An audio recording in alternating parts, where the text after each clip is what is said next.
वर्धा येथे दिनांक 19 फेब्रुवारी ते 23 फेब्रुवारी दरम्यान जिल्हा कृषी पशुसंवर्धन उमेद व वर्धनी महोत्सवाचा कार्यक्रम आयोजित करण्यात आलेला आहे। आयोजन हे स्वावलंबी विद्यालय ग्राउंड वर्धा येथे उद्घाटन सोहळा होणार असून या कार्यक्रमाला जिल्ह्याचे पालकमंत्री सुधीर मुनगंटीवार, खासदार रामदास तडस सोबत अनेक मान्यवर या कार्यक्रमाला उपस्थित राहणार आहे। तरी शेतकरी बांधवांना जिल्हा कृषी महोत्सव असल्यामुळे सर्व शेतकरी बांधवांना या कार्यक्रमाचा अवश्य लाभ घ्यावा असं आवाहन करण्यात येत आहे। आधुनिक पद्धतीचे उपकरण, कृषी विषयक माहिती, शेती विषयक माहिती, आधुनिक पद्धतीने शेती कशी करावी, शेतामधील ड्रोनद्वारे फवारणी करणे अशा विविध प्रकारची माहिती घेण्याकरिता सर्व शेतकरी बांधवांना या महोत्सवाला अवश्य भेट द्यावी असे आवाहन जिल्हाधिकारी राहुल कर्डिले यांनी केले आहे। आपल्या जिल्ह्यामध्ये जिल्हा कृषी पशुसंवर्धन आणि वर्धिनी महोत्सव हा दिनांक 19 ते 23 फेब्रुवारी असा 5 दिवस आपण साजरा करत आहोत।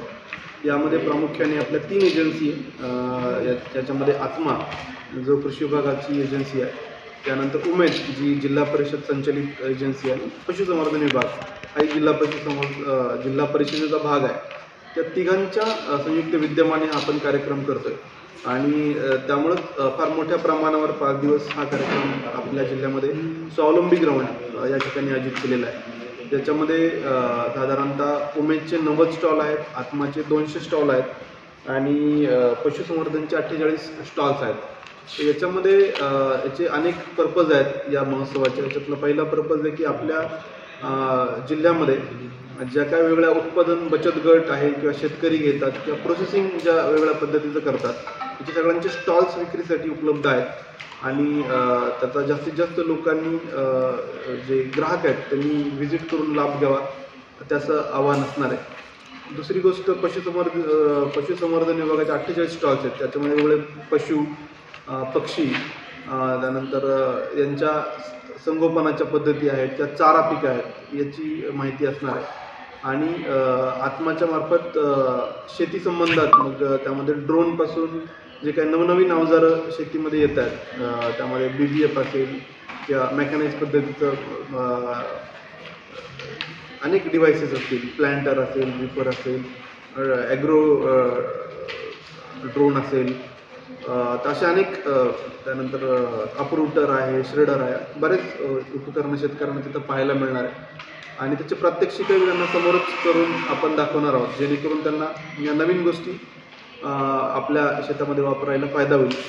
तर हा 5 दिवसाचा कार्यक्रम आहे आणि याच्यामध्ये माननीय पालकमंत्री सुधीरजी मुनगंटीवार यांच्या हस्ते उद्घाटन होणार आहे।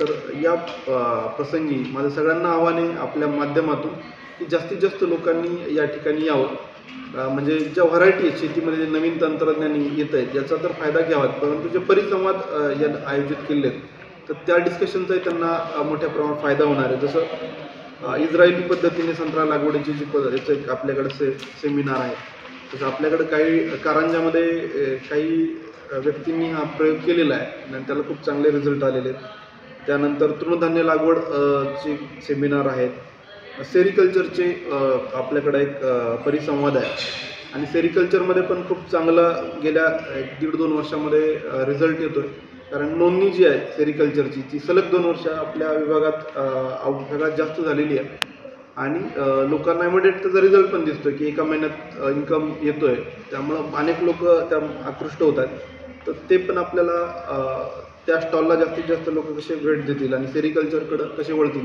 हा पण आपला प्रयत्न असणार आहे। त्यानंतर मत्स्य व्यवसायाचं हे आहे, शेळी मेंढी पालनाचं आहे, कुक्कुटचं आहे, त्यानंतर ड्रॅगन फ्रूटसारखे जे नवीन हाय एंड फ्रूट्स आहेत, इथंही आपल्याकडं काही शेतकऱ्यांनी यशस्वी प्रयोग केला आहे आणि त्यांना बघून नवीन पण एक 20-25 लोकांनी अनुकूलता दाखवली। जशी स्ट्रॉबेरीला एका व्यक्तीचे 10-12 व्यक्ती झालेत आणि ते बघून नवीन 100 एकरवर लोक तयार आहेत, तसंच ड्रॅगन फ्रूटलाही मला खात्री की परिसंवाद ऐकून काही लोकांवर परिणाम होईल। हनी बीचं आहे, त्यानंतर ड्रीप मायक्रो इरिगेशनच्या ज्या सिस्टीम्स आहेत, अशा अनेक याच्यामध्ये म्हणजे परिसंवाद आहे, त्या सगळ्यांचा लाभ शेतकऱ्यांनी घ्यावा हा पण आपला यामध्ये प्रमुख उद्देश असणार आहे।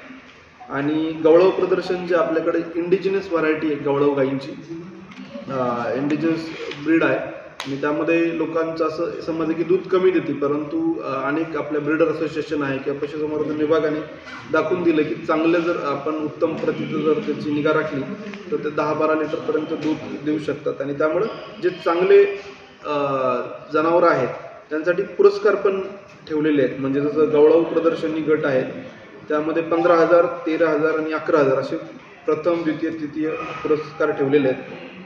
देशी संकरित जनावरांसाठी पण पुरस्कार ठेवलेले आहेत आणि दुग्ध स्पर्धा पण ठेवलेली आहे. त्यामध्ये प्रथम 12,000, द्वितीय 10,000 आणि तृतीय 8,000. तर असा एकंदरीत हा प्रोग्राम आहे. आणि संध्याकाळी 7 ते 10 विविध सांस्कृतिक कार्यक्रम आहेत आणि अनेक वस्तू आणि खाद्यपदार्थ याची पण त्यामध्ये रेलचेल असणार आहे. त्यामध्ये बेसिकली आपण जे मागचं जे आपलं वर्ष होतं की सिरियल्स म्हणजे आपल्या महाराष्ट्र टीव्ही 24 साठी संतोष देशमुख, वर्धा। आंखों की संपूर्ण देखभाल के लिए मध्य भारत का जाना माना नाम माधव नेत्रालय। यहाँ आंखों की पूरी तरीके की जांच के साथ सभी प्रकार के ऑपरेशन किए जाते हैं। मोतिया बिंदु, काज बिंदु, रेटिना, साथ ही कॉर्निया के उपचार भी होते हैं। तिरछेपन और युवाओं में चश्मा हटाने का ऑपरेशन भी आधुनिक लेजर तरीके से होता है। आंखों की सभी समस्याओं व अधिक जानकारी के लिए संपर्क करें माधव नेत्रालय, साई मंदिर के पास, Gajanan Nagar T point, Ajni, Nagpur. Dial करें 678-5200 या Madhav Netralaya premium centre, Vasudev Nagar metro station के पास, Hingna T point, Nagpur. Dial करें 350-2300।